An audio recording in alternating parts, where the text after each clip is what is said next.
When heaven cries, the rain hammered against the bus window like bullets of desperation. Naomi Fletcher pressed her forehead against the cold glass, watching the streets of Chicago blur into rivers of gray. Her phone buzzed for the fourth time.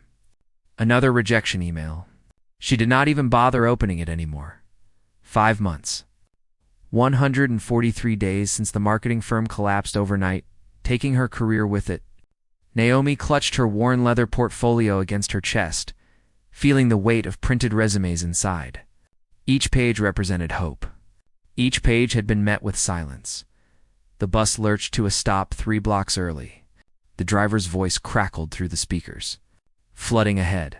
Route terminated. Everybody off. Naomi's heart dropped. She checked her phone. The interview at Blackwood Media started in 17 minutes. Downtown Chicago sprawled before her, and she was nowhere close. The rain showed no mercy. She ran.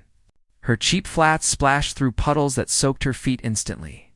The portfolio stayed tight against her body, protected like a shield.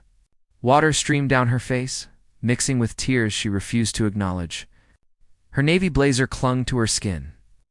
Growing heavier with each step, the Tower of Dreams Blackwood Tower rose 72 stories into the angry sky, all gleaming steel and tinted glass. Naomi had researched everything about this building, this company, this opportunity. Blackwood Media controlled half the advertising landscape in the Midwest. Julian Blackwood had transformed his father's small agency into a billion-dollar empire before turning 30-5. This job could change. Everything for her and Mia, her daughter, deserved. Better than their cramped apartment in the South Side. Better than wearing second-hand clothes. Better than hearing her mother cry quietly in the bathroom when bills piled higher than solutions. Naomi pushed through the revolving doors at 2:18 p.m. She was 18 minutes late. Water pooled instantly around her feet on the pristine marble floor. Everyone stopped. Conversations died mid-sentence. A security guard took a step forward, clearly ready to escort her back outside. The receptionist behind the curved mahogany desk looked up with barely concealed disgust. "Can I help you?" The woman's tone suggested she had no intention of helping anyone who looked like Naomi currently did. "I have an interview." Naomi Fletcher, marketing director position. With Mr. Blackwood, her voice shook, betraying the confidence she tried to project. The receptionist typed slowly, making a show of checking her computer. "You're quite late. And frankly, this is completely inappropriate attire for an interview at Blackwood Media." "I know how I look." Naomi fought to keep her voice steady. "The bus stopped running because of flooding. I ran 12 blocks through the storm because this opportunity matters to me. I have a daughter who needs me to succeed. Please, just let me explain to Mr. Blackwood. Mr. Blackwood does not waste time on people who cannot manage basic punctuality." The receptionist reached for her phone. "Security will show you out." "The unexpected advocate that will not be necessary, Amanda." The voice came from behind Naomi, deep and commanding, yet somehow gentle. She turned, water still dripping from her hair, and found herself looking into the most striking eyes she had ever seen. Gray like storm clouds, but warm, intelligent, curious. Julian Blackwood stood 6 feet tall in a charcoal suit that probably cost more than 3 months of her old salary. His dark hair was perfectly styled, not a strand out of place despite the chaos outside. He held a coffee cup in one hand, his other hand in his pocket, looking completely at ease, but he was staring at her with an expression Naomi could not quite read. "Right, Mr. Blackwood. I apologize." Amanda jumped to her feet. This woman arrived late and completely drenched. "I was just explaining our standards. I can see what happened." Julian's gaze never left Naomi. "Miss Fletcher, I presume?" "Yes, sir. I am so sorry about my appearance and the delay."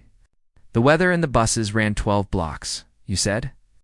Julian interrupted, a hint of something like admiration in his voice. "Yes, sir." He studied her for a long moment. Naomi felt exposed under that penetrating gaze, but she refused to look away. She had nothing left to lose. Pride was a luxury she could no longer afford. "Amanda, please, have housekeeping, bring fresh towels and a robe to conference room B." Julian gestured toward the elevator bank. Miss Fletcher, if you will follow me. Sir, are you certain this is appropriate? Amanda's voice dripped with disapproval. We have standards about candidate presentation. Julian turned back, his expression cooling considerably. I am quite certain about what is appropriate in my own company, Amanda. What I see is someone who wanted this interview badly enough to run through a storm rather than call to reschedule. That tells me more about character than any pressed suit ever could. The interview that changed everything, the elevator ride to the 45th floor, happened in silence. Naomi tried not to drip too much on the polished floor. She could see their reflections in the mirrored walls. Julian, immaculate and composed. Herself, looking like she had been pulled from a lake. I really am sorry about this, she said quietly. I know this is not the first impression you wanted. Actually, Julian replied, surprising her, it is exactly the kind of first impression that interests me. Most candidates who arrive for interviews here are polished and prepared and completely predictable. You were soaking wet and 18 minutes late, and yet you still came. You still tried. Why? Naomi took a breath. Honesty was all she had left, because my daughter asked me last week if we were poor. She is 6 years old, and she already knows something is wrong. She sees me checking the mail with dread. She hears me talking to landlords about extensions. I need this job not just for me, but for her, because she deserves a mother who can give her opportunities, not just excuses. The elevator doors opened. Julian led her to a conference room with floor 2 ceiling windows overlooking the city. The storm still raged outside, but from up here. It looked almost beautiful. A woman from housekeeping arrived with towels and a simple gray robe. Julian excused himself while Naomi dried off and changed, carefully hanging her soaked clothes over a chair. When he returned, he carried 2 cups of coffee and a folder. I reviewed your resume 3 times before today, Julian said, settling into a chair across from her. You have an impressive background. Northwestern graduate, top of your class. 5 years at Morrison & Associates, where you increased client retention by 42%. Then everything disappeared when the firm went bankrupt. Yes, sir. We had no warning. One day, we were planning campaigns. The next day, federal marshals were seizing computers. And you have been unemployed for 5 months. Yes. Sir, no point in hiding it. Why has it been so difficult to find work? Your credentials are excellent. Naomi had been asked this question 7 times in the past month.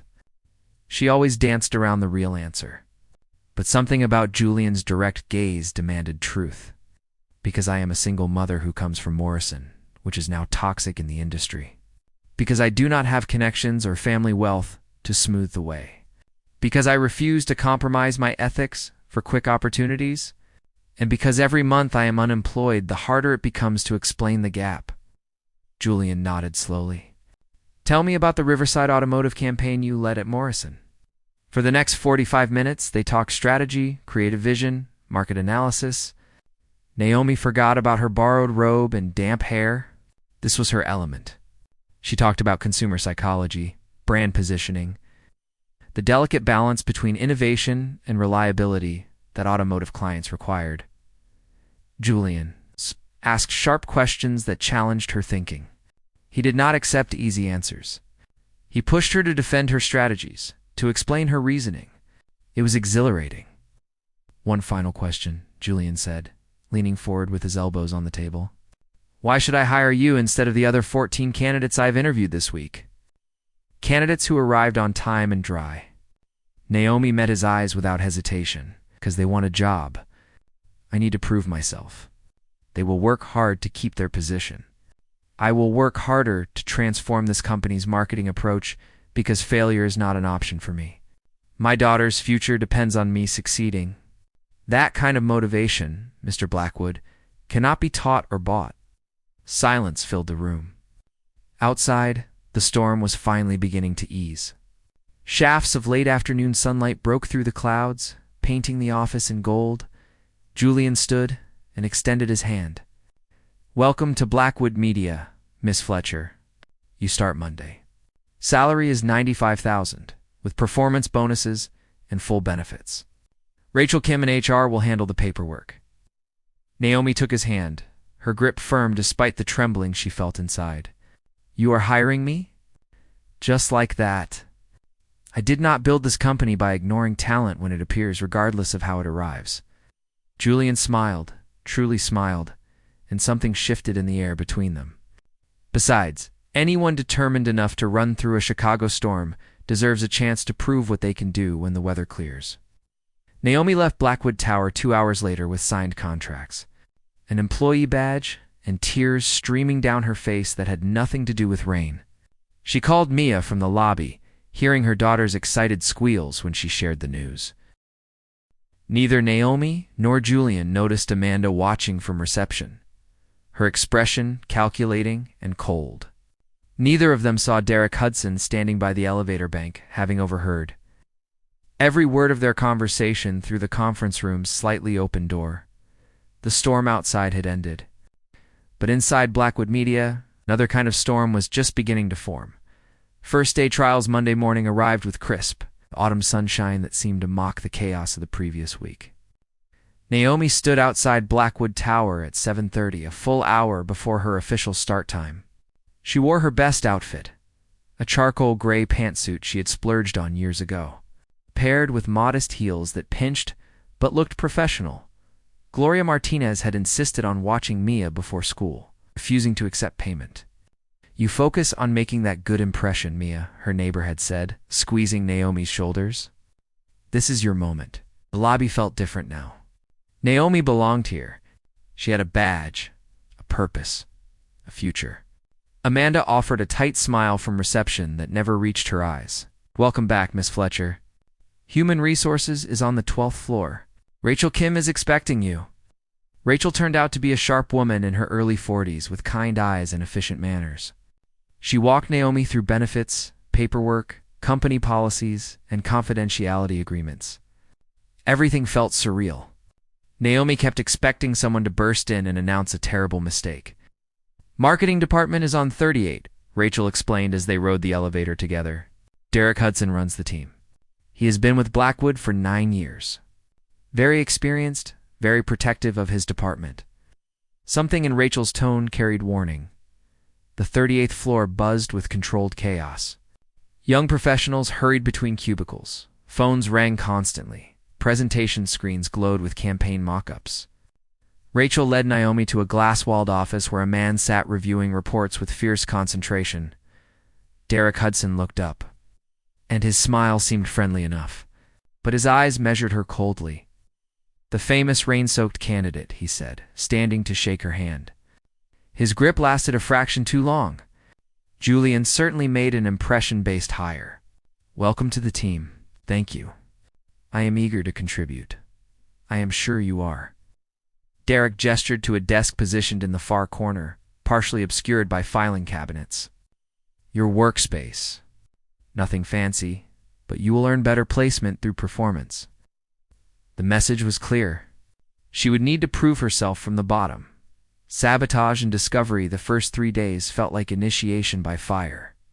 Derek assigned Naomi tasks that seemed designed to waste her talents. Organizing old campaign files, updating contact databases, proofreading junior copywriter drafts. Work that any intern could handle. Naomi completed everything perfectly and asked for more on Thursday. Derek dropped a thick folder on her desk. "Quarterly review reports for our top 5 clients. Cross-reference billing against campaign deliverables. Make sure everything matches. Tedious, but necessary. When do you need this?" "End of day Friday. Think you can manage?" Naomi recognized the trap. The folder contained hundreds of pages of dense financial data. Derek expected her to rush, to make mistakes, to prove she was not ready for serious responsibility. She stayed until 9 that night, then came in at 6 the next morning. By Friday afternoon, Naomi had not only cross-referenced every line item, but discovered something disturbing. 3 major clients showed billing discrepancies totaling nearly $400,000 over 6 months. Services invoiced but never delivered. Campaign elements charged twice. Budget overruns never reported to clients. Her hands trembled as she compiled the evidence. This could be honest mistakes, Or it could be systematic fraud. She needed to tell someone. But who? Derek was her supervisor. Going over his head could be career suicide, unless she went to the very top. The private audience, Naomi, stood outside Julian's office on the 72nd floor, clutching her report. His assistant, a polished woman named Grace, eyed her suspiciously. Mr. Blackwood has back-to-back meetings all afternoon. You should schedule through proper channels. It cannot wait. Please, just 5 minutes. Grace sighed but picked up her phone. After a brief conversation, she nodded reluctantly. 5 minutes. He has the board arriving at 4. Julian's office was everything Naomi expected. Massive windows, elegant furniture, walls lined with industry awards. But what surprised her were the bookshelves crammed with novels, the vintage typewriter on a side table, the framed photo of a much younger Julian with an elderly man who must have been his father. Naomi. Julian stood from behind his desk, genuine warmth in his expression. How is your first week treating you? Honestly, it has been challenging, but I found something that needs your immediate attention. She laid out her findings methodically, showing him the billing discrepancies, the pattern of overcharges, the services that existed only on paper. Julian's expression grew darker with each page. Derek approved all these invoices, he said quietly, examining the signatures. Yes, sir. Along with 2 junior account managers. I do not know if this is intentional fraud or systematic negligence, but either way, it puts the company at serious legal risk. Julian was silent for a long moment, studying the documents. Then he looked at Naomi with something like wonder. You have been here for days. Yes, sir. And you found fraud that our accounting department missed for 6 months? I cannot say definitively it is fraud without a full audit, but the pattern is concerning. Julian picked up his phone. Grace, cancel my 4 o'clock.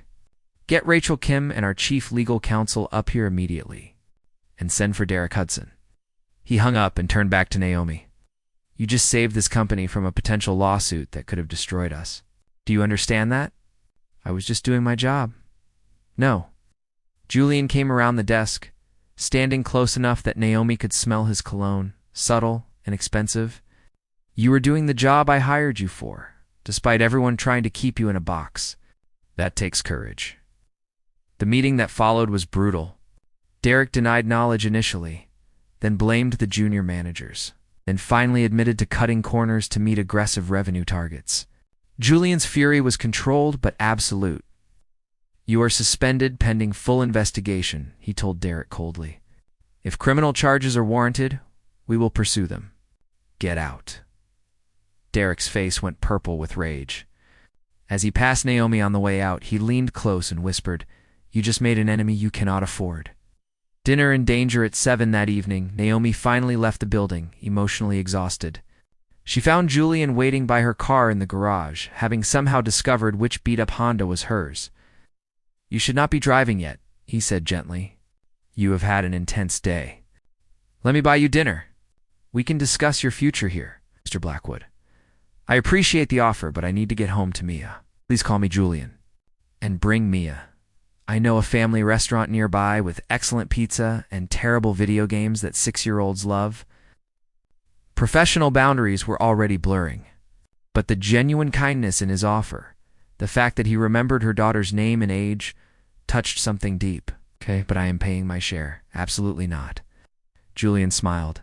You just saved the company $400,000. Dinner is the least I can do. The restaurant was perfect.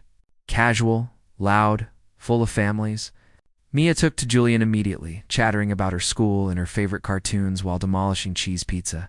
Julian listened attentively, asking questions that showed real interest. Your daughter is amazing, he told Naomi, while Mia played a racing game nearby. Smart, confident, happy, despite the struggles you have faced. She is my whole world. I can see that. It is rare, you know. Finding someone who has their priorities so clearly defined. Julian paused, seeming to weigh his words carefully. Most people I meet want something from me. My money, my connections, my influence. You just want to do good work and take care of your child. It is refreshing. I want more than that, Naomi admitted. I want Mia to see that hard work and integrity matter, that setbacks do not define you, that her mother did not give up even when everything fell apart. Julian reached across the table, his hand covering hers. The touch sent electricity through her body. "Oh, you are remarkable, Naomi Fletcher." She should have pulled her hand away, should have reinforced professional distance. Instead, she let her fingers curl around his. "You barely know me. I know enough. I know you ran through a storm for a chance. I know you found fraud in 4 days that experts missed. I know you put your daughter first in every decision. I know that when you smile, which is not often enough, it transforms your entire face." Mia came running back, breaking the moment. But the connection lingered, unspoken but powerful. Driving home later, Mia asleep in the back seat, Naomi's phone buzzed with a text from an unknown number. "You have no idea who you are dealing with. Destroying my career was a mistake. Watch your back." The number belonged to Derek. Ascending higher Monday brought news that Derek had been terminated and escorted from the building after the audit confirmed intentional fraud. Julian promoted Naomi to senior marketing director, Derek's former position. With a salary increase to $130,000, the marketing team's reaction was mixed. Some genuinely congratulated her. Others whispered about favoritism and inappropriate relationships with the boss.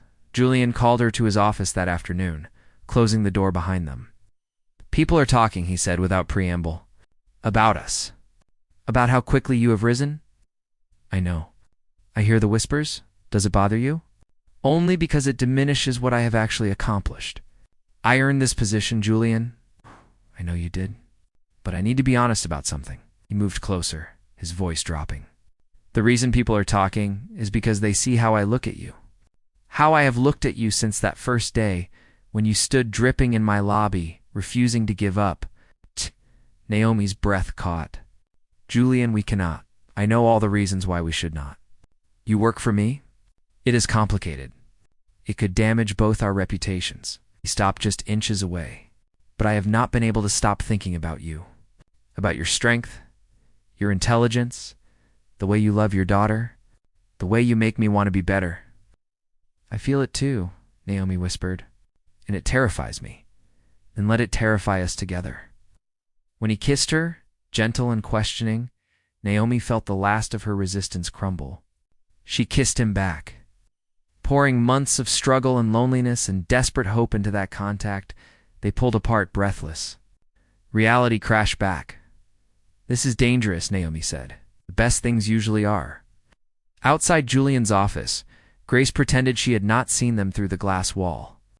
But she had, and she was already composing an email to the board, members who had long sought reasons to challenge Julian's leadership. The storm that brought Naomi and Julian together was nothing compared to the one about to break. Over them both, the conspiracy unfolds, 3 weeks into her new role. Naomi had transformed the marketing department. She implemented transparent billing systems, structured client communications, and launched an innovative digital campaign that brought in 2 major new accounts. The team respected her now, won over by results rather than titles. But shadows gathered. Rachel Kim appeared at Naomi's office door one evening after most staff had left. Her expression carried warning. "We need to talk." "Not here." They went to a coffee shop 2 blocks away. Rachel ordered them both coffee, her hands shaking slightly as she stirred sugar she did not need. "Derek is building a case against Julian," Rachel said quietly. "He has been talking to board members, claiming his termination was unjust, saying Julian fired him to cover up an affair with you." Naomi's blood ran cold. "That is completely false. I discovered the fraud before Julian and I ever." She stopped, realizing the admission. "So there is something between you?" Rachel's voice held no judgment. "Only concern." "Yes, but it came after my promotion. After I proved myself. The timeline does not matter to people determined to believe the worst. Derek has allies on the board who have wanted Julian gone for years. They think he is too young, too impulsive, too willing to break tradition. You have given them ammunition. What should I do?" "Honestly, resign." Take a generous severance package. Protect yourself and Mia before this explodes. Naomi felt her world tilting again. Just when stability seemed within reach, it was being ripped away. The medical emergency that night, Naomi could not sleep. She lay in bed staring at the ceiling, weighing impossible choices. Stay and fight, risking everything. Leave and lose Julian, lose the career she had just begun building. At 2 a.m, her phone rang. Gloria's panicked voice filled the line. Naomi, Mia woke up with a high fever, and she is having trouble breathing. I called an ambulance. They are taking her to Chicago General. Terror obliterated everything else. Naomi threw on clothes and raced to the hospital, her hands shaking on the steering wheel. When she arrived, Mia was in the emergency room, struggling to breathe through a severe asthma attack complicated by pneumonia. We need to admit her, the doctor explained. Her oxygen levels are dangerously low.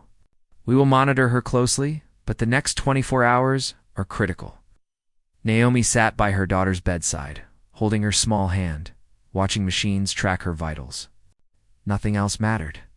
Not Julian, not the job, not board conspiracies. Only this fragile little girl who depended on her completely. Her phone buzzed. Julian. Rachel told me what happened. I am coming to the hospital. Julian, you do not need to. I am already in the car. He arrived 20 minutes later carrying coffee and a stuffed dolphin, Mia's favorite animal. Despite everything, despite the complications and the politics, he was there. How was she? He sat beside Naomi, his presence immediately comforting, stable but serious. They are watching her closely. Julian stayed. Through the long night, through shift changes and doctor updates, he remained in that uncomfortable hospital chair, keeping Naomi company. They talked quietly about everything and nothing. He told her about losing his father to cancer, about the loneliness of running an empire alone. She shared memories of Mia's birth, of terrified young motherhood, of learning to be strong when weakness felt easier. As dawn broke through the hospital windows, Mia's breathing finally eased. The crisis had passed. Thank you for being here, Naomi whispered, exhausted and grateful. There is nowhere else I would be. In that moment, Naomi knew. Whatever happened with the board, with Derek's schemes, with her career, this man had claimed her heart completely. The public stand the board meeting happened 3 days later. Julian insisted Naomi attend, though Rachel advised against it. 12 board members sat around the mahogany table, their expressions ranging from curious to openly hostile. Derek sat with his lawyer in the corner. Looking smug, the chairman, an elderly man named Robert Thornton, called the meeting to order. We are here to address allegations of misconduct by CEO Julian Blackwood and employee Naomi Fletcher. Derek Hudson claims he was wrongfully terminated to conceal an inappropriate relationship that influenced hiring and promotion decisions. Commanding the room instantly, these allegations are both false and insulting. Derek Hudson was terminated for documented fraud that cost this company and our clients hundreds of thousands of dollars. The evidence is irrefutable. Ms. Fletcher discovered that fraud and reported it immediately, demonstrating exactly the integrity we need in leadership. But you did promote her very rapidly, one board member noted. And there are rumors of a personal relationship. Naomi Fletcher earned every promotion through exceptional work. Her personal life is irrelevant to this discussion. Is there a personal relationship? Thornton asked directly. The room fell silent. Julian looked at Naomi, a question in his eyes. She nodded slightly, giving permission. Yes, Julian said clearly. Naomi and I are in a relationship. A relationship that began after her promotion, based on mutual respect and admiration. I will not apologize for falling in love with an extraordinary woman. Gasps echoed around the table. Derek smiled victoriously. Then you leave us no choice, Thornton began. I am not finished. Julian's voice cut like steel. Naomi Fletcher is the most talented marketing professional I have ever worked with. In 6 weeks, she has transformed our department, secured major clients, and saved us from legal disaster. If this board forces me to choose between the best employee this company has seen in years in my position as CEO, I choose her. I will resign, Julian. No. Naomi stood, her voice shaking but firm. You built this company. You do not have to sacrifice everything for me. You are not everything, Julian said gently. You are the only thing that matters. Thornton looked troubled. Other board members whispered urgently. Then Rachel Kim stood, papers in hand. Before any decisions are made, the board should review these performance metrics. Since Ms. Fletcher joined, marketing revenue has increased 38%. Client satisfaction scores are at all-time highs. We have landed accounts that previously rejected us. The data speaks for itself. She distributed reports showing concrete results. The board members reviewed them, skepticism gradually shifting to acknowledgement. Right. Additionally, Rachel continued, I have sworn statements from 7 department employees attesting to Ms. Fletcher's professionalism and skill. Nobody claims favoritism or misconduct. They respect her leadership. A female board member spoke up. Robert, this seems like manufactured outrage. The woman did her job brilliantly. She happened to fall in love with her boss. Is that really grounds for termination? It is inappropriate, Derek's lawyer interjected. So was stealing from clients, Rachel shot back, which is what your client definitely did.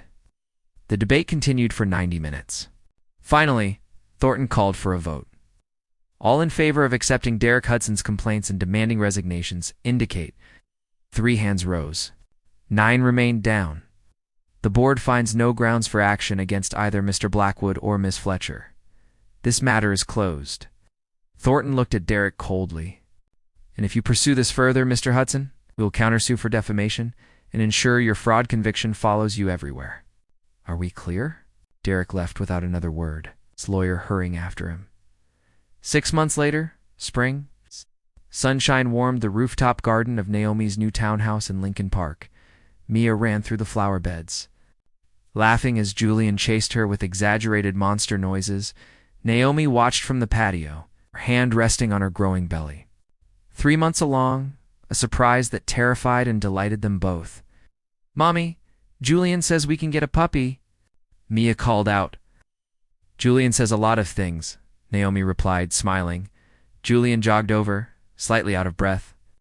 Grinning like a kid himself, he pulled Naomi close, his hand joining hers on her stomach. We really can get a puppy, you know. This house has a yard now. This house that you bought. This house that we chose together. For our family. The words still made Naomi's heart swell. They had not married yet. Yes. Though the ring on her finger promised it would happen soon. But they had built something more important than legal documents, a partnership based on respect, trust, and fierce love. Naomi had been promoted again, now Chief Marketing Officer. She had implemented programs that made Blackwood Media an industry leader. But she also left work at 5 every day to have dinner with Mia, to read bedtime stories. To be present for the moments that mattered, Julian had learned balance too. The driven CEO who once worked until midnight now coached Mia's soccer team and took Saturdays completely off.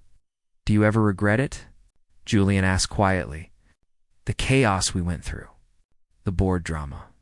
Naomi looked at Mia playing happily in the garden, felt the baby moving inside her, stood in the arms of a man who had seen her at her absolute worst and loved her anyway.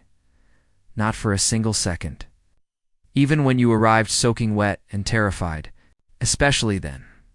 Because that storm brought me to you. Julian kissed her softly. I am the one who got lucky that day. A woman desperate enough to run through rain turned out to be exactly what I needed. We both got lucky.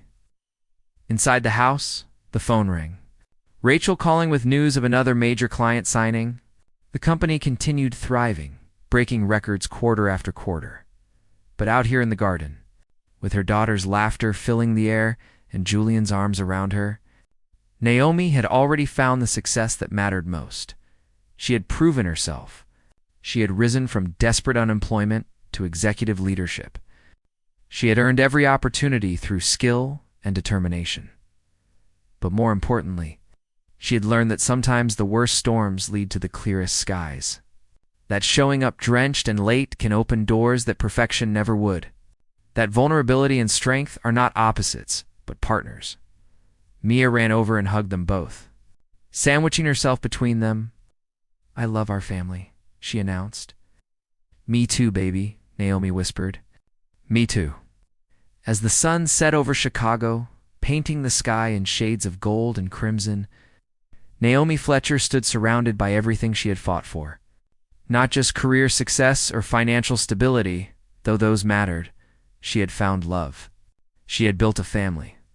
She had discovered that her worth was never defined by circumstances, but by the courage to keep trying when everything fell apart. The rain that soaked her, that desperate afternoon, had washed away her old life. What grew in its place was more beautiful than anything she could have imagined. Sometimes you have to get completely drenched before you can finally see clearly, and sometimes the CEO who offers you a towel ends up offering you forever.